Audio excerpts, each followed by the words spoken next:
আজ দেখাবো বাড়ির গাছের বেলের শরবত। চলুন দেখে নিই। এই বেলের জাতটা এত ভালো, দেখুন চামচের সাহায্যে কত সহজে আমি এটা বার করে নিতে পারছি। ভীষণ নরম এবং বীজ আর ভেতরে যে জিনিসগুলো থাকে সেগুলো খুবই কম। একটু জল দিয়ে হাতের সাহায্যে চটকে যেগুলো অল্প বিস্তর যেগুলো আছে সমস্ত বার করে নিচ্ছি। আর এর মধ্যে আমি চিনি অ্যাড করব না, এতটাই মিষ্টি।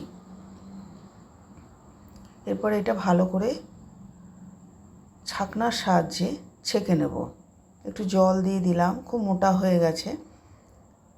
শরবত কখনো মোটা ভালো লাগে না, তাই পাতলা করেই বানালাম। অনেকে এটার মধ্যে দুধ অ্যাড করেন, আমি দিইনি, আমি এটা নোনতা করছি। বিট নুন দিলাম, গোলমরিচ, লেবুর রস। অনেকে বেলের গন্ধ পছন্দ করেন না, সেক্ষেত্রে একটু গন্ধরাজ লেবু বা এই লেবু দিয়ে দেবেন, টেস্টটা কিন্তু আরও সুন্দর হবে। দেখুন তৈরি হয়ে গেছে। এরপর আমি এটা কাপের মধ্যে সার্ভ করে নিয়েছি।